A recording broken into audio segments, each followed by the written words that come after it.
ಹಾಗೂ ಪ್ರಯಾಗ್ರಾಜಲ್ಲಿ ಈ ಸಮಯದಲ್ಲಿ ಕುಂಭಮೇಳ ಅನ್ನೋದು ನಡೀತಾ ಇದೆ. ಸೊ ಕುಂಭಮೇಳ ತುಂಬ ವಿಶೇಷವಾದಂಥ ಉತ್ಸವ. ಇದರ ಬಗ್ಗೆ ಸ್ವಲ್ಪ ವಿಷಯ ಚರ್ಚೆ ಮಾಡಲಿಕ್ಕೆ ಇಚ್ಛೆ ಪಡ್ತೀನಿ. ಸೊ 12 ವರ್ಷಕ್ಕೊಮ್ಮೆ ಈ ಕುಂಭಮೇಳ ಅನ್ನುವಂಥ ಉತ್ಸವನ ಆಚರಣೆ ಮಾಡ್ತಾರೆ.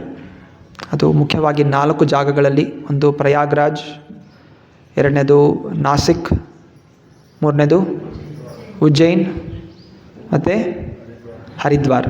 ಸೊ ಈ 4 ಜಾಗಗಳಲ್ಲಿ ಈ ವಿಶೇಷವಾದಂತಹ ಉತ್ಸವ, ಕೋಟ್ಯಾಂತರ ಜನ ಸೇರ್ತಾರೆ. ಅಲ್ಲಿ ನದಿಗಳಲ್ಲಿ ಸ್ನಾನ ಮಾಡುವಂತಹದ್ದು. ಸೊ ಇಲ್ಲಿ ಶಾಸ್ತ್ರಗಳಲ್ಲಿ, ಪುರಾಣಗಳಲ್ಲಿ ಹೇಳಲಾಗಿದೆ. ಸೊ ಈ ಪ್ರಯಾಗ್ರಾಜ್, ಪ್ರಯಾಗ ಅಂತ ಹೇಳಿದ್ರೆ ಯಜ್ಞ. ಸೊ ಅದರಲ್ಲಿ ಶ್ರೇಷ್ಠವಾದಂತಹ ರಾಜ ಅಂತ ಹೇಳಿದ್ರೆ ರಾಜ. ಸೊ ಯಜ್ಞಗಳನ್ನು ಮಾಡಲಿಕ್ಕೆ, ಯಜ್ಞ ಫಲ ಕೊಡಲಿಕ್ಕೆ ಇರುವಂತಹ ಒಂದು ವಿಶೇಷವಾದಂಥ ಶ್ರೇಷ್ಠವಾದ ಜಾಗ. ಅಂದರೆ ಅಲ್ಲಿ ಯಜ್ಞ ಮಾಡಿದ್ರೆ ಖಂಡಿತವಾಗಿ ಫಲ ಸಿಕ್ಕೇ ಸಿಗುತ್ತೆ. ಸೊ ಅದು ಈ ಪ್ರಯಾಗ್ರಾಜ್. ಅಲ್ಲಿ 3 ನದಿಗಳ ಸಂಗಮ ಇದೆ: ಗಂಗಾ, ಯಮುನಾ ಹಾಗೂ ಸರಸ್ವತಿ. ಸೊ ಇದು ಬ್ರಹ್ಮ ಹುಡುಕ್ತಾ ಇದ್ದಂತೆ. ಬ್ರಹ್ಮ ಪ್ರಕಟನಾದಾಗ ಅವನು ಯಜ್ಞ ಮಾಡಬೇಕು ಜಗತ್ತಲ್ಲಿ, ಯಾವ ಜಾಗದಲ್ಲಿ ಯಜ್ಞ ಮಾಡಿದ್ರೆ ತುಂಬ ಶೀಘ್ರವಾಗಿ ಶ್ರೇಷ್ಠದ ಫಲ ಸಿಗುತ್ತೆ ಅಂತ ಹುಡುಕ್ತಾ ಇದ್ದ ಹಾಗೆ ಸೊ ಈ 3 ನದಿಗಳ ಸಂಗಮವಾದ ಸ್ಥಳವನ್ನು ಅವನು ಆಯ್ಕೆ ಮಾಡ್ಕೋತಾನಂತೆ. ಅಲ್ಲಿ ನಾನಾ ರೀತಿಯ ಯಜ್ಞಗಳನ್ನು ಬ್ರಹ್ಮ ಒಂದು ಸಮಯದಲ್ಲಿ ಮಾಡಿದ್ದ. ಹಾಗೂ ಹೇಳ್ದ, ಪ್ರಯಾಗಸ್ಯ ಪ್ರವೇಶೇಷು ಪಾಪಂ ನಶ್ಯಂತಿ ತಕ್ಷಣಂ. ಸೊ ಯಾರು ಈ ಪ್ರಯಾಗರಾಜದಲ್ಲಿ, ಅಂದರೆ ಎಲ್ಲಿ ತ್ರಿವೇಣಿ 3 ನದಿಗಳು ಸಂಗಮ ಆಗುತ್ತೋ ಅಲ್ಲಿ ಯಾರು ನದಿ ಸ್ನಾನ ಮಾಡ್ತಾರೋ ನಿಶ್ಚಯವಾಗಿ ತತ್ಕ್ಷಣಂ, ಆ ಕ್ಷಣವೇ ಅವರ ಸಕಲ ಪಾಪಗಳು ನಾಶ ಆಗುತ್ತೆ ಅನ್ನೋದು ಬ್ರಹ್ಮನ ವಾಕ್ಯ ಇದೆ. ಸೊ ಆದ್ದರಿಂದ ಈ ಪ್ರಯಾಗರಾಜ, ಸೊ ಈ ತ್ರಿವೇಣಿ ಸಂಗಮದಲ್ಲಿ ಜನರು ಹೋಗಿ ಸ್ನಾನ ಮಾಡೋದ್ರಿಂದ ಸಕಲ ಪಾಪಗಳು ನಾಶ ಆಗುತ್ತೆ. ಹೀಗೆ ಅದಕ್ಕೆ ಹೆಸರು ಬಂತು. ಅದರ ನಂತರ ಅಕ್ಬರ್ ಬಂದಿದ್ದಾಗ ಆ ಜಾಗದಲ್ಲಿ ಅವನು ದೊಡ್ಡ ಕೋಟೆ ಕಟ್ಟಿಸ್ತಾನೆ. ಮತ್ತು ಅದಕ್ಕೆ ಅಲಹಾಬಾದ್ ಅಂತ ಹೆಸರಿಡ್ತಾನೆ, ಅಲ್ಲನ ಜಾಗ ಅಂತ. ಆದರೆ ಇದಕ್ಕಿಂತ ಮುಂಚೆ ಆ ಜಾಗದ ಹೆಸರಿತ್ತು ಪ್ರಯಾಗ್ರಾಜ್, ಶಾಸನ ಕೊಟ್ಟಿರುವಂತಹದ್ದು. ಸೊ ಮತ್ತೆ ಪುನಃ ಈಗ ಸರ್ಕಾರ ಬದಲಾಗ್ತಾ ಇದ್ದಾಗೆ ಮತ್ತೆ ಪುನಃ ಪ್ರಯಾಗ್ರಾಜ್ ಅಂತ ಹೆಸರಿಟ್ಟಿದ್ದಾರೆ. ಸೊ ಇದಲ್ಲದೆ ಕತೆ ಇದೆ. ಒಂದಾನೊಂದು ಸಮಯ ದೇವತೆಗಳು, ಅಸುರರು ಸದಾ ತಮ್ಮ ಒಂದು ಆಳ್ವಿಕೆಗೋಸ್ಕರ, ಆಡಳಿತಕ್ಕೋಸ್ಕರ ಅವರೇ ಮುಖ್ಯವಾಗಿರಲಿಕ್ಕೆ ಪ್ರಯತ್ನ ಅನ್ನೋದು ಮಾಡ್ತಾನೇ ಇದ್ದಾರೆ. ಸೊ ದೇವತೆಗಳು ಹಾಗೂ ಅಸುರರು ತಾವೇ ಶ್ರೇಷ್ಠ ಅನ್ನೋದು ತಮ್ಮ ಒಂದು ಶಕ್ತಿಗೋಸ್ಕರ ಸದಾ ಅವರು ಯುದ್ಧವನ್ನೋದು ಮಾಡ್ತಾ ಇದ್ದಾರೆ. ಕೆಲವೊಮ್ಮೆ ಅಸುರರು ತಪಸ್ಸೆ ಮಾಡಿ ಶಕ್ತಿ ಬೆಳೆಸ್ಕೊಂಡು ದೇವತೆಗಳ ಮೇಲೆ ಹಲ್ಲೆ ಮಾಡ್ತಾರೆ. ಮತ್ತು ಪುನಃ ಕೆಲವೊಮ್ಮೆ ದೇವತೆಗಳು ತಪಸ್ಸೆ ಮಾಡಿ ಅವರು ಅಸುರರ ಮೇಲೆ ಹಲ್ಲೆ ಮಾಡ್ತಾರೆ. ಹೀಗೆ ಒಮ್ಮೆ ದುರ್ವಾಸ ಮುನಿಗಳು ಹೋಗ್ತಾ ಇರಬೇಕಾದ್ರೆ ಎದುರುಗಡೆಯಿಂದ ಇಂದ್ರ ಬರ್ತಾನೆ. ಇಂದ್ರ ಬರ್ತಾ ಇದ್ದ ಹಾಗೆ ಏನು ಮಾಡ್ತಾನೆ, ಆ ದುರ್ವಾಸ ಮುನಿಗಳು ಕೃಪೆಯಿಂದ ಇಂದ್ರನಿಗೆ ತನ್ನ ಹೂವಿನ ಹಾರವನ್ನು ಕೊಡ್ತಾನೆ ಪ್ರಸಾದವಾಗಿ. ತಪಸ್ವಿಗಳು, ಋಷಿಗಳು ಕೇಳ್ತಾರೆ,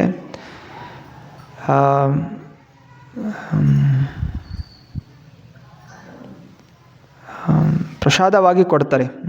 ಏನಂತಾರೆ ಅದಕ್ಕೆ? ಪ್ರಸಾದಕ್ಕೆ ನೈರ್ಮಾಲ್ಯ. ಸೊ ಗುರುಗಳು ಹಾಕಿದಂತಹ ನೈರ್ಮಾಲ್ಯವನ್ನು ಕೊಡ್ತಾರೆ. ಸೊ ನೈರ್ಮಾಲ್ಯವನ್ನು ಒಳ್ಳೆಯ ಭಾವನೆಯಿಂದ ಸ್ವೀಕಾರ ಮಾಡಿದ್ರೆ ನಮಗೆ ಒಳ್ಳೆಯ ಪ್ರಭಾವವನ್ನು ಕೊಡುತ್ತೆ. ಆದರೆ ಇಂದ್ರ ಏನು ಮಾಡ್ದ, ಯಾಕಂದರೆ ಅವನು ಆವಾಗಲೇ ಒಳ್ಳೆಯ ಸ್ಥಾನದಲ್ಲಿದ್ದ, ಎಲ್ಲ ಆರಾಮಾಗಿತ್ತು. ಅವನು ಅಂದ್ಕೊಂಡ, ಈ ಸಾಧುದು ಹೂಮಾಲೆ ಇಟ್ಕೊಂಡು ನನಗೇನಾಗಬೇಕು, ನನ್ನ ಹತ್ರ ಇನ್ನೂ ಒಳ್ಳೆ ಚಿನ್ನದ ಆಭರಣಗಳಿದೆ ಅಂತ ಹೇಳಿ ತನ್ನ ವಾಹನ ಆದಂಥ ಆನೆಯ ಮೇಲೆ ಅದು ಕೊಡ್ತಾನೆ. ಆ ಆನೆ ಪ್ರಾಣಿ, ಇದೇನಿದು ಹೂವಿನ ಹಾರ ಏನಕ್ಕೊಂಥರ ಕಡಿತಾ ಇದೆ ಅಂತ ಹೇಳಿ ಕೆಳಗೆ ಹಾಕಿ ಅದನ್ನು ತುಳಿದಾಕ್ಬಿಡುತ್ತೆ. ಸೊ ಇದನ್ನು ಕಂಡಂತಹ ಮುನಿಗಳಿಗೆ ಕೋಪ ಬರುತ್ತೆ. ಪ್ರಸಾದ ಕೊಟ್ಟರೆ ಅದನ್ನು ಆನೆಯ ಕೈಯಲ್ಲಿ ತುಳಿಸ್ತೀಯ, ಅದರಿಂದ ಸಕಲ ಶಕ್ತಿಗಳು ನಾಶವಾಗಲಿ ಅಂಥೇಳಿ ಶಾಪ ಹಾಕ್ತಾರೆ. ಶಾಪ ಹಾಕಿದ ತಕ್ಷಣ ದೇವತೆಗಳ ಶಕ್ತಿ ಅನ್ನೋದು ನಾಶ ಆಗುತ್ತೆ. ಅಸುರರಿಗೆ ಸುದ್ದಿ ತಿಳಿಯುತ್ತೆ. ಅಸುರರು ತುರಂತವಾಗಿ ಅವರು ಆಕ್ರಮಣ ಮಾಡ್ತಾರೆ. ಆಕ್ರಮಣ ಮಾಡಿದಾಗ ಎಲ್ಲ ದೇವಾನ್ ದೇವತೆಗಳು ಕಾಲಿಗೆ ಬುದ್ಧಿ ಹೇಳಿ ಓಡೋಗ್ಬಿಡ್ತಾರೆ.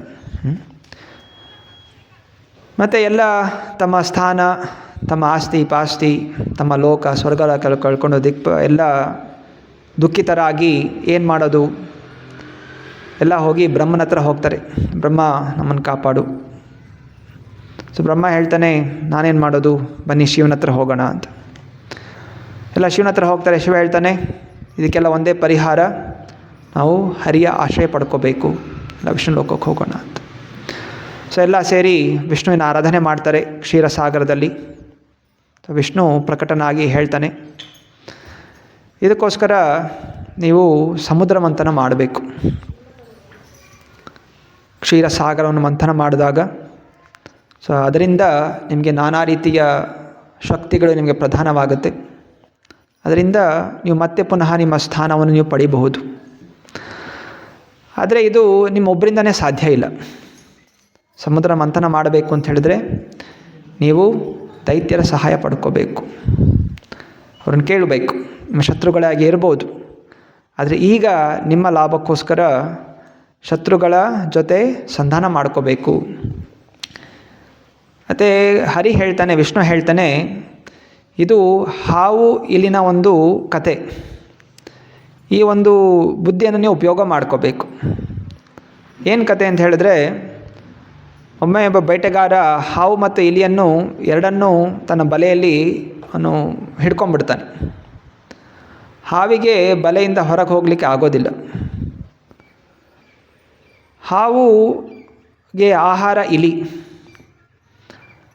ಆದರೆ ಈಗ ಹಾವು ಏನು ಚಿಂತನೆ ಮಾಡುತ್ತೆ, ಇಲಿನ ನಾನು ಹೀಗೆ ತಿಂದುಬಿಟ್ರೆ ನಂಗೆ ತಿನ್ನಬೋದು, ಅರೆ ನಾನು ಬಲೆಯಲ್ಲಿ ಸಿಕ್ಕಾಕ್ಕೊಂಡಿದ್ದೀನಿ. ಅದರಿಂದ ಅದು ಒಪ್ಪಂದ ಮಾಡಿಕೊಳ್ತೆ ಇಲಿ ಜೊತೆ. ಅದೇನು ಹೇಳುತ್ತೆ, ನಾನಿನ್ನು ತಿನ್ನೋದಿಲ್ಲ, ಅರೆ ನೀನು ನನಗೆ ಸಹಾಯ ಮಾಡಬೇಕು. ಏನು ಮಾಡಬೇಕು, ಬಲೆಯನ್ನು ಕತ್ತರಿಸ್ಬೇಕು. ನೀನು ಕತ್ತರಿಸೋಕ್ಕೆ ಬರುತ್ತೆ. ನನ್ನನ್ನು ಬಿಡುಗಡೆ ಮಾಡಿದ್ರೆ ನಾನಿನ್ನು ತಿನ್ನೋದಿಲ್ಲ, ನೀನು ಓಡೋಗ್ಬೋದು, ನಾನು ತಪ್ಪಿಸ್ಕೋಬೋದು ಅಂತ. ಹಾಗೆ ಅಂತ ಹೇಳಿ ಆ ಇಲಿ ಬಲೆನ ಕಡಿಲಿಕ್ಕೆ ಶುರು ಮಾಡುತ್ತೆ. ಯಾವ ಕಡ್ದು ಸಾಕಷ್ಟು ಜಾಗ ಆಯಿತು ಹಾವಿಗೆ ಹೋಗಲಿಕ್ಕೆ, ಆವಾಗ ಹಾವೇನು ಮಾಡುತ್ತೆ, ಇಲ್ಲಿನ ತಿಂದುಬಿಟ್ಟು ಬಲೆಯಿಂದ ತಪ್ಪಿಸ್ಕೊಂಡು ಓಡೋಗ್ಬಿಡುತ್ತೆ. ಸೊ ಹಾಗೆಯೇ ಹರಿ ಹೇಳ್ತಾನೆ, ನೀವು ಕೂಡ ಹೀಗೆ ಮಾಡಬೇಕು. ಇಬ್ರಿಗೂ ಅಸುರಿಗೆ ಆಸೆ ತೋರಿಸ್ಬೇಕು. ನಾವು ಸಮುದ್ರ ಮಂಥನ ಮಾಡಿದ್ರೆ ಅಮೃತ ಸಿಗುತ್ತೆ, ಇಬ್ಬರು ಹಂಚ್ಕೊಳ್ಳೋಣ, ಆದರೆ ಅವರಿಗೆ ಕೊಡಬಾರದು. ಅವರಿಲ್ಲದೆ ಕೆಲಸ ಆಗಲ್ಲ, ಆದರೆ ಅವರಿಗೆ ಅದು ಏನೋ ಲಾಭವೂ ಸಿಗಬಾರ್ದು. ಯಾಕೆಂದ್ರೆ ದುಷ್ಟರಿಗೆ ಒಳ್ಳೇದು ಮಾಡಿದ್ರೆ ಏನಾಗುತ್ತೆ, ಒಳ್ಳೇದು ಏನೋ ಒಂದು ಸಿಕ್ಕಿದ್ರೆ, ಇವಾಗ ಹೇಗೆ ಟೆರರಿಸ್ಟ್ಗಳಿಗೆ ಬಾಂಬ್ ಸಿಕ್ಕಿದ್ರೆ ಏನು ಮಾಡ್ತಾರೆ, ಅವರು ಎಲ್ಲರಿಗೂ ಆತಂಕವನ್ನು ಉಂಟು ಮಾಡ್ತಾರೆ. ಹಾಗೆ ವಿಷ್ಣು ಈ ಉಪಾಯ ಕೊಡ್ತಾನೆ. ಸೊ ಹಾಗೆಯೇ ದೇವತೆಗಳು ಒಂದು ಅಸುರ ಜೊತೆ ಸೇರ್ತಾರೆ, ಕೇಳ್ಕೊತಾರೆ, ಈ ಥರ ಸಮುದ್ರ ಮಂಥನ ಮಾಡೋಣ. ಸೊ ಹೇಳ್ತಾರೆ, ನಿಮ್ಮ ಜೊತೆ ನಾವು ಯಾಕೆ ಸೇರಬೇಕು, ಮತ್ತು ಆವಾಗಲೇ ಎಲ್ಲ ಸ್ವರ್ಗಾಲೋಕ ಸಿಕ್ಕಿದೆ, ನಿನ್ನ ಜೊತೆ ನಾನು ಯಾಕೆ ಸೇರಬೇಕು. ಇಲ್ಲ, ಇದರಿಂದ ಅಮೃತ ಬರುತ್ತೆ, ಅಮೃತ ಯಾರು ಕುಡಿತಾರೋ ಅವರು ಅಮರರಾಗ್ತಾರೆ. ಅದು ನಿಮ್ಮ ಒಬ್ಬರಿಂದನೂ ಸಾಧ್ಯ ಇಲ್ಲ, ನಮ್ಮೊಬ್ಬರಿಂದನೂ ಸಾಧ್ಯ ಇಲ್ಲ, ಇದು ಇಬ್ಬರು ಸೇರಿದರೆ ಮಾತ್ರ ಇದು ಫಲ ಕೊಡುವಂಥದ್ದು, ಮಾಡೋಣ ಅಂತ. ಮತ್ತೆಲ್ಲ ಅಸುರರು ವಿಚಾರ ಮಾಡ್ತಾರೆ, ಅವರು ಬುದ್ಧಿವಂತಿಕೆ ಓಡಿಸ್ತಾರೆ. ಅಮೃತ ಸಿಕ್ಕಿದಾಗ ನಾವು ಕೂಡ ಇದನ್ನು ಕಿತ್ಕೊಂಡು ನಾವು ಕುಡಿಯೋಣ, ಹಿಂಗೆ ನಾವು ಪ್ರಯತ್ನ ಮಾಡೋಣ ಅಂತ ಹೇಳಿ ಮತ್ತು ಎಲ್ಲರೂ ಕೂಡ ಸಮುದ್ರಕ್ಕೆ ಬರ್ತಾರೆ, ಕ್ಷೀರಸಾಗರಕ್ಕೆ.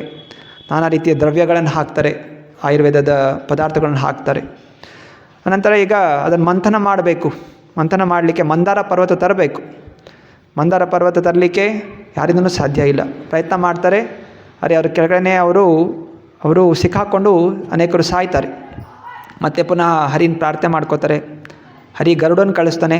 ಗರುಡ ಆ ಪರ್ವತವನ್ನು ತಗೊಂಡು ಕ್ಷೀರಸಾಗರಕ್ಕೆ ಹಾಕ್ತಾನೆ. ಮತ್ತು ಇದನ್ನು ಮಂಥನ ಮಾಡಲಿಕ್ಕೆ ಹಗ್ಗ ಬೇಕು. ಹಗ್ಗ ಎಲ್ಲಿದೆ, ಅಷ್ಟು ದೊಡ್ಡ ಹಗ್ಗ. ಮತ್ತು ತಿರ್ಗಾ ಹರಿ ವಾಸುಕಿನ ಕಳಿಸ್ತಾನೆ. ಸೊ ವಾಸುಕಿ ಹಗ್ಗವಾಗಿ ಕೂರ್ತಾನೆ. ಒಂದು ಕಡೆ ದೈತ್ಯರು, ಇನ್ನೊಂದು ಕಡೆ ದೇವತೆಗಳು ಅದನ್ನು ಮಂಥನ ಮಾಡಲಿಕ್ಕೆ ಶುರು ಮಾಡ್ತಾರೆ. ಮಂಥನ ಮಾಡ್ತಾ ಇದ್ದಾಗೆ ಮಂದಾರ ಪರ್ವತ ಸಮುದ್ರದಲ್ಲಿ ಮುಳುಗಕ್ಕೆ ಶುರು ಆಗುತ್ತೆ. ಅದನ್ನು ಹೇಗೆ ನಿಲ್ಲಿಸೋದು? ಮತ್ತು ತಿರ್ಗಿ ಹರಿ ಪ್ರಾರ್ಥನೆ ಮಾಡ್ಕೊತಾರೆ. ಹರಿ ಕೂರ್ಮ ರೂಪ ತಾಳ್ತಾನೆ. ಕೂರ್ಮ ರೂಪವಾಗಿ ಬಂದು ಆ ಪರ್ವತದ ಕೆಳಗಡೆ ಅದಕ್ಕೆ ಸಹಾಯ ಮಾಡ್ತಾನೆ. ಸೊ ಹೇಗೆ ಮಂಥನ ಮಾಡ್ತಾ ಇದ್ದಾಗೆ ಕೂರ್ಮನಿಗೆ ಏನೋ ಬೆನ್ನಲ್ಲಿ ಏನೋ ಕಡಿತಾ ಇದೆ, ಅದಕ್ಕೆ ಯಾರೋ ಮಾಲಿಷ್ ಮಾಡ್ದಂಗೆ ಅನ್ನಿಸ್ತಾ ಇತ್ತಂತೆ. ಸೊ ಹೀಗೆ ಕೂರ್ಮ ಆನಂದಿಸ್ತಾ ಇತ್ತು. ಆದರೆ ಕೆಳಗಡೆಯಿಂದ ಸಹಾಯ ಸಿಕ್ತು, ಆದರೆ ಮೇಲ್ಗಡೆಯಿಂದ ಅದು ಬೆಟ್ಟ ಅಲ್ಲಾಡ್ಲಿಕ್ಕೆ ಶುರು ಆಗ್ತಾಯಿತ್ತು. ಏನು ಮಾಡೋದು? ಯಾರು ತಡ್ಕೊಳ್ಳೋದು? ತಿರ್ಗಾ ಹರಿನ ಪ್ರಾರ್ಥನೆ ಮಾಡ್ಕೋತಾರೆ. ಆಗ ಹರಿ ಅಜಿತ ಅನ್ನೋ ರೂಪ ತಾಳಿ ಅದರ ಮೇಲೆ ಕೂರ್ತಾನೆ. ಅಜಿತನ ರೂಪದಲ್ಲಿ ಕೂತ್ಕೊಂಡು ಅದಕ್ಕೆ ಸ್ಥಿರವಾಗಿ ನಿಲ್ಲಿಸ್ತಾನೆ. ಮತ್ತು ಸಮುದ್ರ ಮಂಥನ ಆಗುತ್ತೆ. ಮಂಥನ ಆದಾಗ ಮೊದಲು ಬರುವಂಥದ್ದು ಹಾಲ ವಿಷ ಬರುತ್ತೆ. ಸೊ ವಿಷ ಬಂದಾಗ ಎಲ್ಲರೂ ಶಿವನ ಆಶ್ರಯ ಕೇಳ್ಕೊತಾರೆ. ಶಿವ ವೈಷ್ಣವಾನಾಂ ಯಥಾ ಶಂಭು, ಕರುಣಾಮಯ್ಯಾದಂಥ ಶಿವ ಲೋಕ ಕಲ್ಯಾಣಕ್ಕೋಸ್ಕರ ಆ ವಿಷವನ್ನು ಪಾನ ಮಾಡ್ತಾನೆ. ಅನಂತರ ಮಂಥನ ಮಾಡ್ತಾ ಇದ್ದಾಗೆ ಸಮುದ್ರದಿಂದ ನಾನಾ ರೀತಿಯ ದ್ರವ್ಯಗಳು, ವಿಶೇಷ ದ್ರವ್ಯಗಳು, ಐರಾವತ, ಚಂದ್ರ, ಲಕ್ಷ್ಮೀದೇವಿ, ಉಚ್ಛ್ರೈಶ್ರವ ಕುದುರೆ, ಕೌಸ್ತುಭ ಮಣಿ, ಸೊ ಇದೆಲ್ಲ ವಿಶೇಷವಾದಂಥ ವಾರುಣಿ, ಇದೆಲ್ಲ ಬರ್ತವೆ. ಸೊ ಕೆಲವೊಂದು ಹಸುರು ತೊಗೊಂಡ್ರು, ಕೆಲವೊಂದು ದೇವತೆಗಳು ತೊಗೊಂಡ್ರು. ಸೊ ಹೀಗೆ ಕ್ರಮೇಣವಾಗಿ ಕೊನೆಯಲ್ಲಿ ಭಗವಂತನೇ ಸ್ವರೂಪವಾದಂತಹ ಧನ್ವಂತರಿ ಪ್ರಕಟವಾಗ್ತಾರೆ. ನೀಲಮೇಘ ಶ್ಯಾಮ ವರ್ಣದಲ್ಲಿ ವಿಶಾಲವಾದಂಥ ಭುಜಗಳು, ತುಂಬ ವೈಭವದಿಂದ ಇರುವಂತಹ ರೂಪ, ತನ್ನ ಕೈಯಲ್ಲಿ ಅಮೃತದ ಕುಂಭ ಅಂತಂದರೆ ಮಡಿಕೆ, ಸೊ ಮಡಿಕೆಯನ್ನು ಇಟ್ಕೊಂಡು ಆಚೆ ಬರ್ತಾನೆ ಅಂತ ಅವನು ನೋಡಿ ತುಂಬ ಖುಷಿ ಪಡ್ತಾನೆ. ಸೊ ಹೇಗೆ ಎಲ್ಲರೂ ತನ್ನ ಮಕ್ಕಳೇ, ದೈತ್ಯರಿರಲಿ ದೇವತೆಗಳಿರಲಿ ಎಲ್ಲರೂ ಕೂಡ ಭಗವಂತನ ಅಂಶನೇ. ಆದರೆ ಕೆಲವರು ವಿರೋಧವಾಗಿ ನಿಂತಿದ್ದಾರೆ, ಕೆಲವರು ಅನುಕೂಲವಾಗಿ ನಿಂತಿದ್ದಾರೆ. ಆದರೂ ಇವತ್ತಿನ ದಿವಸ ಇದಕ್ಕೋಸ್ಕರ ಇಬ್ಬರು ಕೂಡ ಶ್ರಮ ಪಟ್ಟಿದ್ದೀರಾ ಅಂಥೇಳಿ ಧನವಂತರಿ ತುಂಬ ಖುಷಿ ಪಡ್ತಾರಂತೆ. ಆದರೆ ಅಸುರರು ಏನು ಮಾಡ್ತಾರೆ, ತುರಂತವಾಗಿ ಧನವಂತರಿ ಕೈಯಿಂದ ಆ ಕುಂಭವನ್ನು ಎತ್ಕೊಂಡು ಓಡೋಗ್ಬಿಡ್ತಾರೆ. ದೇವತೆಗಳು ಹಿಂದೆ ಅಟ್ಟಿಸ್ಕೊಂಡು ಹೋಗ್ತಾರೆ, ಆದರೆ ಅವ್ರ ಕೈಗೆ ಸಿಗೋದೇ ಇಲ್ಲ. ಅದು ತುಂಬ ಓಡ್ತಾ ಇರ್ತಾರೆ. ಮತ್ತೆ ಪುನಃ ಭಗವಂತ ಹರಿನ ಪ್ರಾರ್ಥನೆ ಮಾಡ್ಕೋತಾರೆ. ಆಗ ಹರಿ ಮೋಹಿನಿಯ ರೂಪವನ್ನು ತಾಳ್ತಾನೆ. ಸೊ ಮೋಹಿನಿಯ ರೂಪವನ್ನು ತಾಳಿ ಪ್ರಕಟವಾಗ್ತಾರೆ. ಎಲ್ಲ ದೈತ್ಯರು ರಜೋಗುಣ ಹಾಗೂ ತಮೋಗುಣದ ಪ್ರಭಾವದಿಂದ ಅವರು ಆಕರ್ಷಿತರಾಗ್ತಾರೆ. ಹಾಗೂ ಮೋಹಿನಿ ರೂಪ ಹೇಳುತ್ತೆ, ಯಾಕೆ ನೀವಿಬ್ಬರು ಇಷ್ಟೊಂದು ಕಷ್ಟಪಡ್ತಾ ಇದ್ದೀರಾ? ಎಲ್ಲರೂ ಕೂಡ ಹಂಚಿ ಕುಡೀರಿ. ನೀವು ರಾಕ್ಷಸರು ತುಂಬ ಶಕ್ತಿಶಾಲಿಗಳು, ತುಂಬ ಬುದ್ಧಿವಂತರು. ಈ ದೇವತೆಗಳು ಮೂರ್ಖರು, ಅವರಿಗೆ ಶಕ್ತಿ ಇಲ್ಲ. ನಿಮಗೆ ತಾಳ್ಮೆ ಶಕ್ತಿ ತುಂಬ ಇದೆ. ಅದರಿಂದ ಮೊದಲು ಆ ಮೂರ್ಖರಿಗೆ ಸ್ವಲ್ಪ ಕೊಟ್ಬಿಡೋಣ, ಅವರು ಸಂತೋಷವಾಗಿರಲಿ.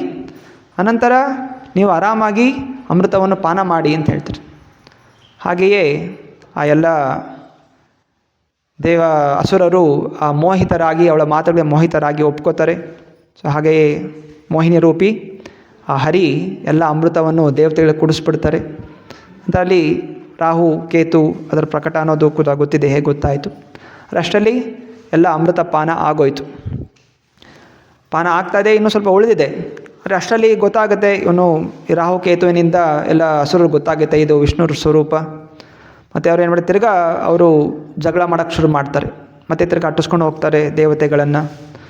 ದೇವತೆಗಳನ್ನ ಅಮೃತ ಪಾನ ಮಾಡಿದ್ರೂ ಕೂಡ ಇನ್ನೂ ಶಕ್ತಿ ಬಂದಿಲ್ಲ ಅವ್ರಿಗೆ, ಸಾಯೋದಿಲ್ಲ. ಆದರೆ ಇವರು ಬಲಿಷ್ಠವಾಗಿದ್ದರು, ಹೊಡಿತಾಗ ನೋವಾಗ್ತಾಯಿದೆ ಅವ್ರಿಗೆ. ಸೊ ಏನು ಮಾಡ್ತಾರೆ, ಆ ಅಮೃತ ಅವ್ರಿಗೆ ಸಿಗಬಾರ್ದು ಅಂಥೇಳಿ ಎತ್ಕೊಂಡು ಓಡ್ತಾರೆ. ಸೊ ಓಡ್ತಾ ಇಂದ್ರನ ಮಗ ಜಯಂತ. ಸೊ ಜಯಂತ ಇದನ್ನು ತೊಗೊಂಡು ಹೋಗಿ ಮೊದಲು ಪ್ರಯಾಗ್ರಾಜಲ್ಲಿ ಇಡ್ತಾನೆ. ಸೊ ಅಲ್ಲಿ ಕೆಲವು ಯುದ್ಧ ಆಗುತ್ತೆ. ಮತ್ತು ಪುನಃ ಅಲ್ಲಿ ಅದರ ಹತ್ರ ಬಂದಾಗ ಅಲ್ಲಿ ತಗೊಂಡು ಹೋಗಿ ಇಲ್ಲಿ ಉಜ್ಜಯಿನಿ ಹತ್ರ ಬರ್ತಾನೆ. ಉಜ್ಜಯಿನಿಯಲ್ಲಿ ನಾಸಿಕ್, ಸೊ ಅಲ್ಲಿ ಆ ಜಾಗದಲ್ಲಿ ಇರ್ತಾನೆ. ಅಲ್ಲಿ ನದಿ ಇದೆ, ನಾಸಿಕದಲ್ಲಿ ಗೋದಾವರಿ ನದಿ. ಸೊ ಗೋದಾವರಿ ನದಿ ಹತ್ರ ಅನಂತರ ಅಲ್ಲೂ ಆಕ್ರಮಣ ಮಾಡಿದಾಗ ಅಲ್ಲಿಂದ ತೊಗೊಂಡು ಹೋಗಿ ಕ್ಷಿಪ್ರಾ ನದಿ ಹತ್ರ ಇಡ್ತಾರೆ. ಅನಂತರ ಅಲ್ಲಿಂದ ಹೋಗಿ ಹರಿದ್ವಾರ, ಅಲ್ಲಿ ಗಂಗಾ ನದಿ ತೀರದಲ್ಲಿ ಇಡ್ತಾರೆ. ಹೀಗೆ ಒಂದು ಕಡೆ ಇಡ್ತಾ 12 ವರ್ಷಗಳು ಯುದ್ಧ ನಡೆಯುತ್ತಂತೆ. ಸೊ ಹೀಗೆ 12 ದಿವಸ ಯುದ್ಧ ನಡೆಯುತ್ತೆ. ಆದರೆ ಆ ದೇವತೆಗಳ 12 ದಿವಸಗಳು ಒಂದೊಂದು ದಿವಸ ಈ ನಮ್ಮ ಮನುಷ್ಯ ಲೆಕ್ಕಾಚಾರದಲ್ಲಿ ಒಂದೊಂದು ವರ್ಷ. ಆದ್ದರಿಂದ 12 ವರ್ಷಕ್ಕೊಮ್ಮೆ ಅದೇ ಒಂದು ಶಕ್ತಿ ಆ ಜಾಗಕ್ಕೆ ಬರುತ್ತೆ.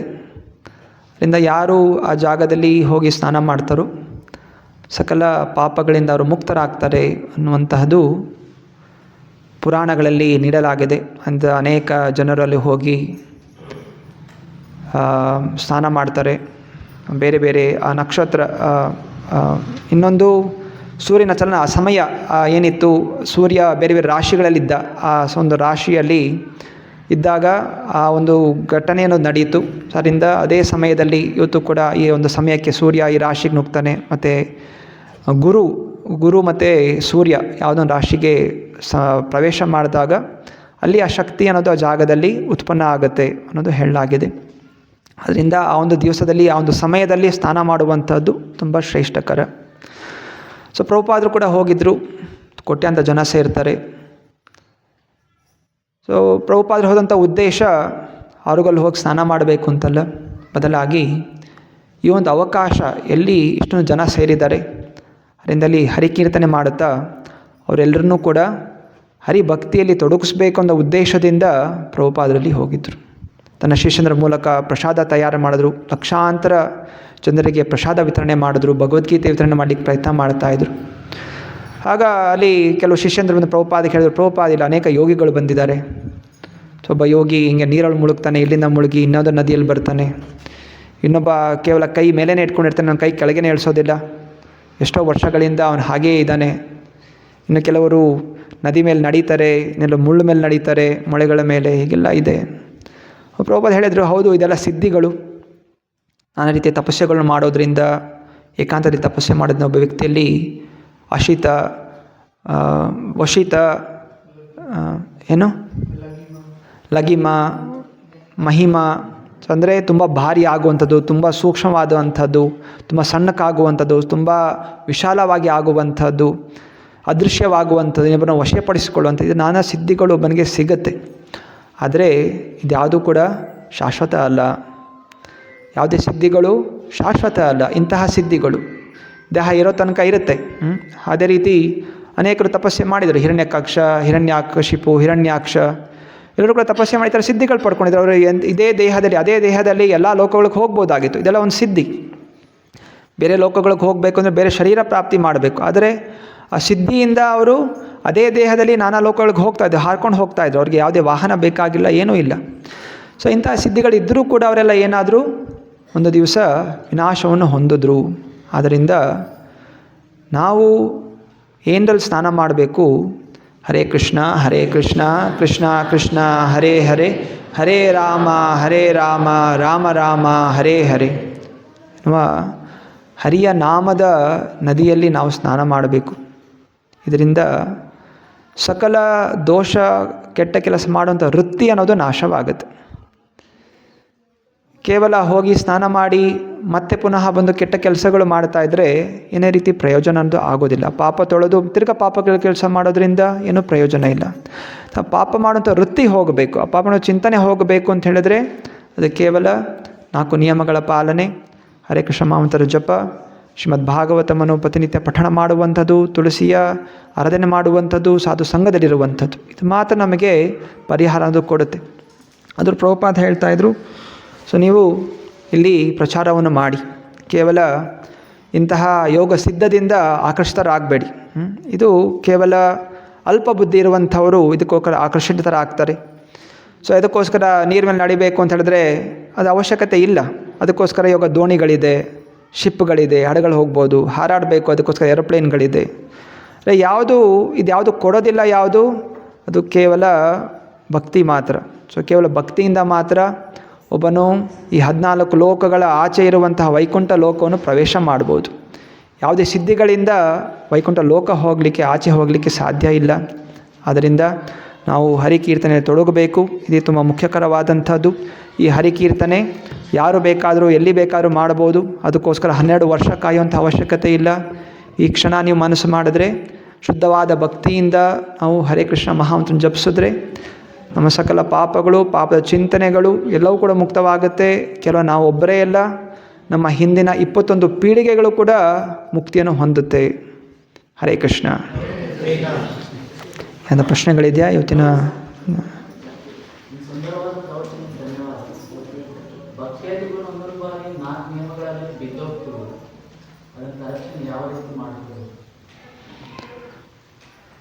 ಮಗು ಸೈಕಲ್ ಕಲಿಬೇಕಾದ್ರೆ ಸೈಕಲ್ಸ್ ಕೊಟ್ಟ ತಕ್ಷಣ ಅದು ಓಡಿಸ್ಕೊಂಡು ಹೋಗೋದಿಲ್ಲ. ಏನಾಗುತ್ತೆ? ಬೀಳುತ್ತೆ. ಬಿದ್ದಾಗ ಏನು ಮಾಡುತ್ತೆ? ಸೈಕಲ್ನ ಬಿಸಾಕಿ ಸುಮ್ಮನೆ ಕೂತ್ಕೊಳ್ಳುತ್ತಾ? ಏನು ಮಾಡುತ್ತೆ? ಮತ್ತು ಅದು ತೀವ್ರತೆಯಿಂದ ಹಠ ಹಿಡಿದು ಪ್ರಯತ್ನ ಮಾಡುತ್ತೆ. ಹಾಗೆಯೇ ವ್ಯಕ್ತಿ ಬೀಳುವಂಥದ್ದು ಸಹಜ. ಆದರೆ ಬೀಳ್ತಾ ಇರಬೇಕು ಅಂತ ಚಿಂತನೆ ಇರಬಾರ್ದು. ಹೆಂಗೆ ಅವಕಾಶ ಇದೆ, ಮತ್ತೆ ಬೀಳ್ತೀನಿ, ಮತ್ತೆ ಚಪಿಸ್ತೀನಿ, ಮತ್ತೆ ಬೀಳ್ತೀನಿ ಅಂತಿಲ್ಲ. ಮತ್ತೇನು ತೀವ್ರತೆಯಿಂದ ಮತ್ತೆ ಬೀಳಬಾರ್ದು ಅಂತ ಚಿಂತನೆಯಿಂದ ತೀವ್ರತವಾಗಿ ಅವನು ನಿಯಮಗಳನ್ನು ಪಾಲನೆ ಮಾಡಲಿಕ್ಕೆ ಮುಂದುವರಿಸಬೇಕು. ಇದೇ ಪರಿಹಾರ. ಅಭ್ಯಾಸ ತೀವ್ರಗೊಳಿಸಬೇಕು. ಸೊ ಅದಕ್ಕೆ ಏನು ಯಾವುದರಿಂದ ಬಿದ್ದೆ ಅದನ್ನು ಚಿಂತನೆ ಮಾಡಬೇಕು. ಅದನ್ನು ಇವತ್ತಿನ ಶ್ಲೋಕದ ಹೇಳ್ತಾ ಇದ್ದಾರೆ. ಗಮನಿಸಬೇಕು. ಗಮನ ಕೊಡುವಂಥ ಬುದ್ಧಿ ಇದೆ, ಗಮನಿಸಿ. ಹತಾಶರಾಗಬೇಡಿ ಅಂತ ಹೇಳ್ತಾರೆ. ಉತ್ಸಾಹ ನಿರ್ದಯ ಜಯತ್. ಬಿದ್ದಿರುವಂಥ ಹತಾಶರಾಗಿ ಆಯಿತು ಇನ್ನು ಮಾಡೋಕ್ಕಾಗೋದಿಲ್ಲ, ಈ ಜನ್ಮದಲ್ಲಿ ಆಗೋದಿಲ್ಲ ಅನ್ನೋ ಹತಾಶೆ ಬೇಡ. ಬದಲಾಗಿ ನಿಮ್ಮ ಕರ್ಮವನ್ನು ಮಾಡಿ. ಸೊ ಕೃಷ್ಣ ಅದನ್ನೇ ಹೇಳಿರುವಂಥದ್ದು, ಕರ್ಮಣ್ಯವಾಧಿಕಾರಸ್ಯೆ ಫಲೇಶು ಕದಾಚನ. ಸೋಲು ಗೆಲುವು ಮುಕ್ತಿ ಹೊಂದುತ್ತೋ ಇದು ಆಸಕ್ತಿ ಇಲ್ಲ. ನಮ್ಮ ಕೆಲಸ ಏನು? ನಾವು ಪ್ರಯತ್ನ ಮಾಡ್ತಾ ಇರಬೇಕು. ಮೋಕ್ಷ ಸಿಗುತ್ತೋ ಇದೇ ಜನ್ಮದಲ್ಲಿ ಭಗವಂತನ ಲೋಕಕ್ಕೆ ಹೋಗ್ತೀವೋ ಅದು ಭಗವಂತನಿಗೆ ಬಿಟ್ಟುಬಿಡಿ. ನಮ್ಮ ಚಿಂತನೆ ಇರಬೇಕು, ನಾನು ಸರಿಯಾಗಿ ನಿಯಮಗಳನ್ನು ಪಾಲನೆ ಮಾಡಬೇಕು. ಹೆಂಗೋ ಬಿದ್ವಿ, ಎಚ್ಚರ ಇರಬೇಕು. ಈಗ ನಾನಾ ವಿಷಯಗಳು ಕೊಟ್ಟಿದ್ದಾರೆ. ಬೀಳುವಂಥ ಪರಿಸ್ಥಿತಿ ಒಂದು ತನ್ನದೇ ಆದ ಆಲಸ್ಯದಿಂದ ಬೀಳ್ಬೋದು, ಇಲ್ಲ ಬೇರೆ ಅಪರಾಧಗಳು ಮಾಡೋದರಿಂದ, ನಾಮ ಅಪರಾಧ, ಧಾಮ ಅಪರಾಧ, ವೈಷ್ಣವ ಅಪರಾಧ ಇದೆಲ್ಲ ಇದೆ. ಇದೇನಿಂದ ಆಯಿತಾ ನಾನು ಅಂಥ ಅಪರಾಧಗಳು ಮಾಡೋಕ್ಕೆ ಹೋಗಬಾರ್ದು. ತೃಣಾದಪಿ ಸುನೀಚೇನ ತರೋರಿವ ಸಹಿಷ್ಣುನ ಅಮಾನೀನ ಮಾನದೇನ ಕೀರ್ತನೀಯ ಸದಾ ಹರಿಹಿ. ಸೊ ಈ ಒಂದು ಮಂತ್ರವನ್ನು ಗಟ್ಟಿಯಾಗಿ ಕುತ್ತಿಗೆಗೆ ಕಟ್ಕೋಬೇಕು. ಸೊ ಇದೇ ಒಂದು ವಿಶೇಷವಾದಂತಹ ಸೂತ್ರ. ಈ ಮಂತ್ರ ನಾವು ಸರಿಯಾಗಿ ಅರ್ಥ ಮಾಡಿಕೊಂಡು ಮನಸ್ಸಲ್ಲಿ ಗಟ್ಟಿಯಾಗಿ ಇಟ್ಕೊಂಡ್ರೆ ನಾವು ಧೈರ್ಯದಿಂದ ಸ್ಥಿರವಾಗಿ ಮುಂದುವರಿತೀವಿ.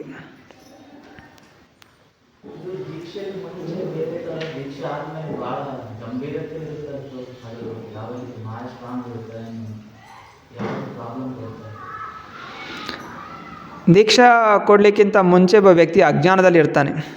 ಅದರಿಂದ ಅವನಿಗೆ ಅಷ್ಟು ಆಭಾಸ ಆಗೋದಿಲ್ಲ. ಈಗ ಹಂದಿ ದೇಹದಲ್ಲಿ ಅದು ಆರಾಮಾಗಿರುತ್ತೆ. ಅದು ಹಂದಿ ದೇಹದಲ್ಲಿ ಅದಕ್ಕೇನು ಚಿಂತನೆ ಇಲ್ಲ. ಆದರೆ ಹಂದಿ ದೇಹದಂಥ ಆತ್ಮವನ್ನು ಮನುಷ್ಯ ದೇಹಕ್ಕೆ ಹಾಕಿದಾಗ ಮತ್ತೆ ಪುನಃ ಹಂದಿ ದೇಹಕ್ಕೆ ಹಾಕಿದಾಗ ಅದಕ್ಕೆ ತುಂಬ ಜಾಸ್ತಿ ದುಃಖ ಆಗುತ್ತೆ.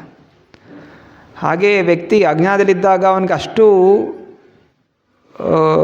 ತೊಂದರೆ ಅನ್ನಿಸ್ತಾ ಇರಲಿಲ್ಲ. ಏನೋ ಕೆಲವೊಮ್ಮೆ ತೊಂದರೆ ಆಗ್ತಾಯಿತ್ತು. ಆದರೆ ಯಾವಾಗ ಅವನು ಒಳ್ಳೆಯವನಾಗಿ ಇಂಥ ಒಳ್ಳೆಯ ಅವಕಾಶಗಳಿದೆ, ಇಂಥ ಒಳ್ಳೆಯ ಜೀವನ ಇದೆ ಅಂತ ತಿಳಿದು ಮತ್ತೆ ಪುನಃ ಬಿದ್ದಾಗ ಅವನಿಗೇನಾಗುತ್ತೆ, ತುಂಬ ಗಾಢವಾದ ದುಃಖ ಆಗುತ್ತೆ. ಇನ್ನೊಂದು ಉದಾಹರಣೆ ತೊಗೊಳ್ಬೋದು. ಹೇಗೆ ಮಗು ಸ್ಕೂಲ್ ಇಲ್ಲದೆ ಆಚೆ ಅಡ್ಡಾಡ್ಕೊಂಡಿರುತ್ತೆ. ಅದು ಸ್ಕೂಲಿಗೆ ಸೇರಿಸಿದ ಮೇಲೆ ಅದು ಪಾಸಾಗಲಿಲ್ಲ ಅಂತ ಹೇಳಿದ್ರೆ ಅದಕ್ಕೆ ತುಂಬ ಬೇಜಾರು ಜಾಸ್ತಿ ಆಗುತ್ತೆ. ಯಾಕಂದರೆ ಇವಾಗ ಅದು ಗೊತ್ತಿದೆ, ನಾನು ಪಾಸಾಗಬೇಕು, ಮುಂದುವರಿಬೇಕು, ಆವಾಗ ನನಗೆ ಯಶಸ್ಸು ಸಿಗುವಂಥದ್ದು ಅಂತ. ಅದರಿಂದ ನಾವು ದೀಕ್ಷಾ ಪಡೆಯೋದು ಅಂಥದ್ದು ಅಡ್ಮಿಷನ್ ಅಷ್ಟೆ. ಮಗು ಆಚೆ ಇದೆ, ಮಗು ಸ್ಕೂಲ್ ಒಳಗಿದೆ. ಸ್ಕೂಲ್ ಒಳಗೇನೂ ಆಟ ಆಡ್ಕೊಂಡಿದ್ರೆ ಏನೂ ಪ್ರಯೋಜನ ಆಗೋದಿಲ್ಲ. ಹಾಗೆಯೇ ದೀಕ್ಷಾನೊಂದು ಅಡ್ಮಿಷನ್, ಭಕ್ತಿಯ ಮಾರ್ಗದಲ್ಲಿ ಮುಂದುವರಿಲಿಕ್ಕೆ ಒಂದು ಅಡ್ಮಿಷನ್. ಇವಾಗಲೂ ಕೂಡ ಅವನು ಅಷ್ಟೇ ಪ್ರಯತ್ನವನ್ನು ಮಾಡಬೇಕು.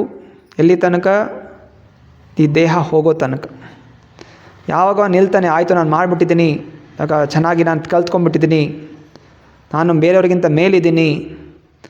ಸೊ ಇಂತಹ ಅಹಂಕಾರ, ಅದೇ ಹೇಳಿದರೆ ತೃಣಾದಪಿ, ಯಾವಾಗ ತೃಣದಿಂದ ಹೋಗಿ ನಾನು ಕಲ್ತಿದ್ದೀನಿ ಅಂತ ಭಾವನೆ ಬರುತ್ತೆ, ಮತ್ತು ಅವನು ಕೆಳಗೆ ಬೀಳುತ್ತಾನೆ. ಮತ್ತು ರಜೋಗುಣದ ಪ್ರಭಾವ ಅಂದಮೇಲೆ ಆವೃತವಾಗುತ್ತೆ. ಅದರಿಂದ ನಮ್ರ ಭಾವನೆಯಿಂದ ನಡೆಯುವಂಥವನು. ಸೊ ಹೀಗೆ ಕಲ್ಮಶಗಳಿರುತ್ತೆ.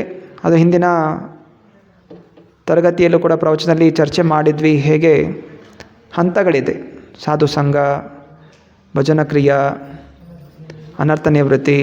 ಸೊ ಒಂದೊಂದು ಹಂತದಲ್ಲಿ ಕೆಲವು ಕಲ್ಮಶಗಳು ಹೋಗುತ್ತೆ. ಚೇತೋದರ್ಪಣ ಮಾರ್ಜನಂ, ಹೃದಯದ ಮೇಲೆ ನಾನಾ ಲೆವೆಲ್ಗಳಲ್ಲಿ ಧೂಳುಗಳು ತುಂಬ್ಕೊಂಡ್ಬಿಟ್ಟಿದೆ. ಮೇಲ್ಗಡೆ ಸಣ್ಣ ಧೂಳಿದೆ, ಅದ್ರ ಕೆಳಗಡೆ ಗಟ್ಟಿ ಧೂಳಿದೆ, ಕೆಳಗಡೆ ಟಾರ್ ಇದೆ. ಟಾರನ್ನು ಹಿಂಗೆ ಒರೆಸಿದ್ರೆ ಹೋಗೋದಿಲ್ಲ, ಹಾಕ್ಕೊಂಡು ಚೆನ್ನಾಗಿ ತಿಕ್ಕಬೇಕು. ಸೊ ಹಾಗೆಯೇ ಕಲ್ಮಶಗಳು, ಪಾಪಗಳು, ಅಪರಾಧಗಳು, ಅಹಂಕಾರ ಗಾಢವಾಗಿರುತ್ತೆ. ಬೇರೆ ಬೇರೆ ಹಂತಗಳಲ್ಲಿ ಅದು ಬೇರೆ ಬೇರೆ ರೀತಿ ನಮಗೆ ತೊಂದರೆಯನ್ನು ಕೊಡುತ್ತೆ. ನಾವು ಪರಿಹಾರ ಇಷ್ಟೇ: ಹರೇ ಕೃಷ್ಣ ಮಹಾಮಂತ್ರ ಜಪಿಸಬೇಕು. ಶ್ರದ್ಧೆಯನ್ನು ಜಪಿಸ್ತಾ ಇದ್ದಾಗೆ ಕ್ರಮೇಣವಾಗಿ ಭಗವಂತನ ಕೃಪೆಯಿಂದ, ಗುರುಗಳ ಕೃಪೆಯಿಂದ ಅದು ಹೋಗುತ್ತೆ. ನನ್ನ ಪ್ರಯತ್ನದಿಂದ ಅಲ್ಲ ಹೋಗ್ತಾ ಇರುವಂಥದ್ದು, ಅವರ ಕೃಪೆಯಿಂದ ಅದು ಹೋಗಲಾಗುತ್ತೆ. ಸೊ ಈ ಭಾವನೆಯಲ್ಲಿ, ಭಕ್ತರ ಸಂಘದಲ್ಲಿ ಭಕ್ತರಿಂದ ನಾನು ಶುದ್ಧೀಕರಣ ಆಗ್ತಾಯಿದ್ದೀನಿ, ಗುರುಗಳ ಕೃಪೆಯಿಂದ ನಾನು ಶುದ್ಧೀಕರಣ ಆಗ್ತಾಯಿದ್ದೀನಿ, ಭಗವಂತನ ಕೃಪೆಯಿಂದ ಶುದ್ಧೀಕರಣ ಆಗ್ತಾ ಭಾವನೆಯಲ್ಲಿ ನಾವು ಸಾಧನೆ ಮಾಡ್ತಾ ಇದ್ದರೆ ಕ್ರಮೇಣವಾಗಿ ನಾವು ಇದರಿಂದ ಮುಕ್ತರಾಗ್ತೀವಿ. ಪ್ರಭುಜಿ, ಸ್ಟಾರ್ಟಿಂಗ್ ಶ್ಲೋಕನಲ್ಲಿ ವಿದ್ಯಾವಂತರು ಈ ನಾಯಿ ಥರ, ಕತ್ತೆ ಥರ, ಅಡಿ ಥರ, ಆ ಶ್ಲೋಕದಲ್ಲಿ ಅವಿದ್ಯಾವಂತರ ಬಗ್ಗೆ ಏನು ವ್ಯಕ್ತಪಡಿಸಿದೆ? ಹಾಗಂತ ಅವಿದ್ಯಾವಂತರ ನಾಯಿ ಥರ, ಕತ್ತೆ ಥರ ಅಥವಾ ಅಡಿ ಥರ ಬಿಹೇವ್ ಮಾಡೋದು ಅದು ಸಹಜವಾದ, ತಿಳಿದಿದ್ದೆ. ಅದು ಧರ್ಮೇನ ಹೀನ ಪಶುಭಿ ಸಮಾನ. ಸೊ ಪ್ರಾಣಿ, ಮನುಷ್ಯ ದೇಹದಲ್ಲಿದ್ದರೂ ಕೂಡ ಪ್ರಾಣಿಗಳಾಗಿ ಇರುವಂಥವರಿದ್ದಾರೆ. ಬುದ್ಧಿವಂತನಾದಂಥವನು ಎಲ್ಲರಿಗೂ ಅವಕಾಶ ಇದೆ ತಿಳಿಯುವಂಥದ್ದು. ಸೊ ಅದು ಕೇವಲ ಯಾವನು ತಿಳ್ಕೊತಾನೆ ಅವನು ಬುದ್ಧಿವಂತ ಅಂತ ಹೇಳ್ತಾ ಇರುವಂಥದ್ದು. ತಿಳಿದು ವಿಚಾರ ಮಾಡಿ ಸರಿಪಡಿಸ್ಕೋಬೇಕು. ಕೆಲವರು ನೋಡ್ತಾರೆ, ಕಣ್ಣು ಮುಚ್ಕೋತಾರೆ, ನನಗಲ್ಲಪ್ಪ ಅದು ಅದು ಅದು ಬೇರೆಯವರು ಅಂತ. ಇನ್ನು ಕೆಲವರು ನೋಡ್ತಾರೆ, ಮಾಡಬೇಕು ಅಂತ ಅಂದ್ಕೋತಾರೆ, ಅರೆ ಮಾಡಲಿಕ್ಕೆ ಹೋಗೋದಿಲ್ಲ. ನನಗೂ ಸರಿ ಆಗಬೇಕು ಆಸೆ ಇದೆ, ಆದರೆ ಅದಕ್ಕೋಸ್ಕರ ಏನೂ ನಿಯಮಗಳು, ವ್ರತಗಳು ಮಾಡಲಿಕ್ಕೆ ಮುಂದಾಗೋದಿಲ್ಲ. ನಂಗೆ ಜಪಿಸೋಕ್ಕಾಗೋದಿಲ್ಲ. ಎಷ್ಟು ಜನ ಬರ್ತಾರೆ, ಗುಡಿಗೆ ಬರ್ತಾರೆ, ಜಪ ಮಾಡೋಕೆ ಜಪ ಮಾಡಲಿಕ್ಕಾಗೋದಿಲ್ಲ, ಏಕಾದಶಿ ಮಾಡಬೇಕು, ಏಕಾದಶಿ ಮಾಡೋಕ್ಕಾಗೋದಿಲ್ಲ. ಗುಡಿಗೆ ಅಲ್ಲಿ ತನಕ ಬರಬೇಕು, ಅಷ್ಟು ದೂರ ಬರಬೇಕಾ?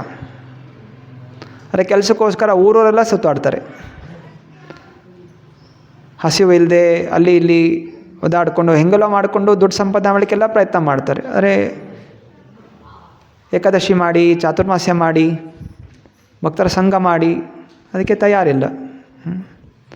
ಇನ್ನು ಕೆಲವರು ಆ ನಿಯಮಗಳನ್ನು ಪಾಲನೆ ಮಾಡಲಿಕ್ಕೆ ಮುಂದಾಗ್ತಾರೆ. ಅವರು ಕೆಲವೊಮ್ಮೆ ಪಾಲನೆ ಮಾಡ್ತಾರೆ, ಕೆಲವೊಮ್ಮೆ ಮಾಡೋದಿಲ್ಲ. ಒಂದು ಸಲ ಮಾಡ್ತಾರೆ, ಒಂದು ಸಲ ಮಾಡೋದಿಲ್ಲ. ಆದರೆ ಮುಂದುವರಿತಾ ಇದ್ದ ಹಾಗೆ ಅವನು ನಿಷ್ಠ ಎಲ್ಲ ಮಾಡಲಿಕ್ಕೆ ಶುರು ಮಾಡ್ತಾನೆ. ಆ ಲೆವೆಲ್ಗೆ ಬರಬೇಕು, ವಿಚಾರ ಮಾಡಬೇಕು. ವಿಚಾರ ಮಾಡ್ತಾ ಇರೋನು ಬುದ್ಧಿವಂತ, ವಿಚಾರ ಮಾಡದೇ ಇರೋವಂಥವನು ಮೂರ್ಖ.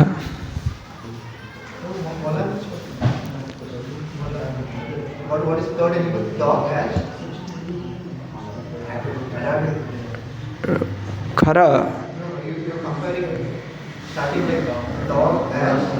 ಗೋಟ್, ಆಡು.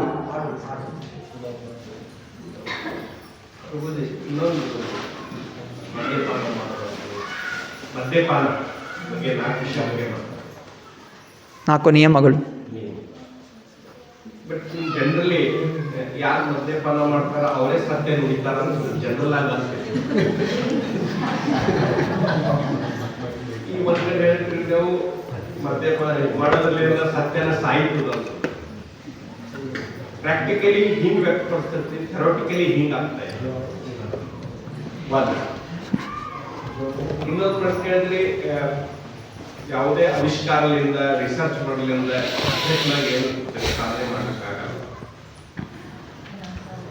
ಈಗ ತಾವು ನಮ್ಮ ಭಕ್ತಿ ಪ್ರಚಾರ ಮಾಡಬೇಕಾಗಿತ್ತು, ಅದ್ರ ತಾವೇನು ಮೈಕ್ ಯೂಸ್ ಮಾಡ್ತಾ ಇದ್ದೀವಿ, ಅದು ವಿಜ್ಞಾನದ ಕೊಡುಗೆ. ಈಗ ನಿಮ್ಮ ಎದುರು ಮೊಬೈಲ್ ಅಷ್ಟೇ ನಿಮ್ದೇನು ಪ್ರಚಾರ ಆಗ್ತಾ ಇದೆ ಯೂಟ್ಯೂಬ್ನಲ್ಲಿಂದ ಬೇರೆ ಕಡೆಲ್ಲ, ಅದು ಭಕ್ತಿ ಪ್ರಚಾರ ಮಾಡಕ್ಕೆ ಒಂದು ಸಾಧನ.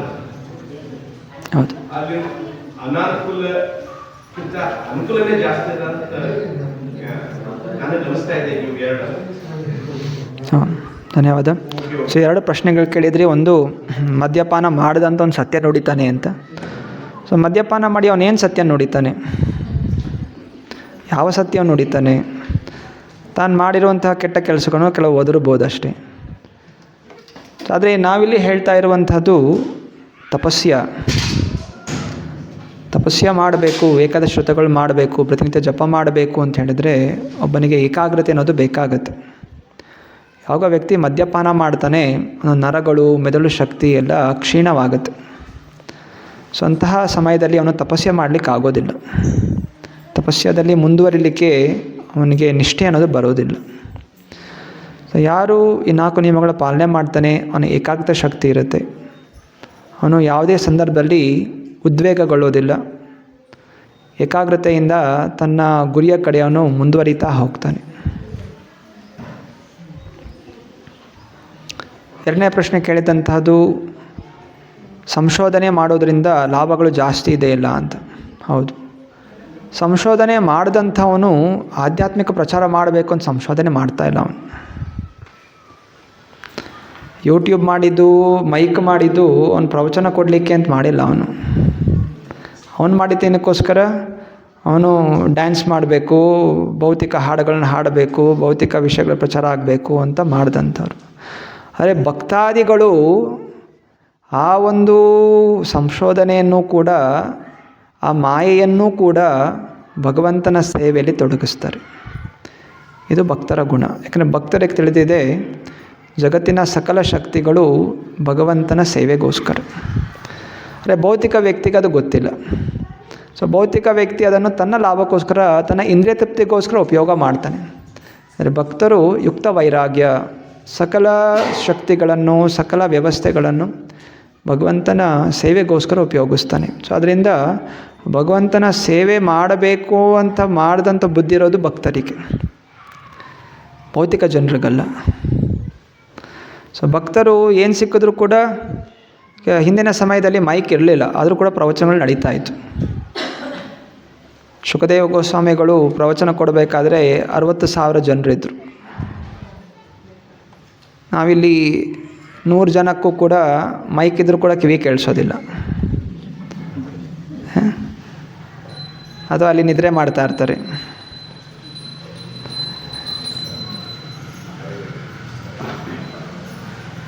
ಶ್ರೀ ರಾಧಾ ಶ್ಯಾಮಚಂದ್ರ ಭಗವಾನ್ ಕಿ. ಸೊ ಭಕ್ತಿಯ ಭಾವನೆಯಿಂದ ವ್ಯಕ್ತಿಯು ಸಕಲ ವ್ಯವಸ್ಥೆಗಳನ್ನು ಭಗವಂತನ ಸೇವೆಯಲ್ಲಿ ತೊಡಗಿಸ್ತಾನೆ. ಸರಿ. ಗ್ರಂಥರಾಜ್ ಶ್ರೀಮದ್ ಭಾಗವತಂ ಕಿ.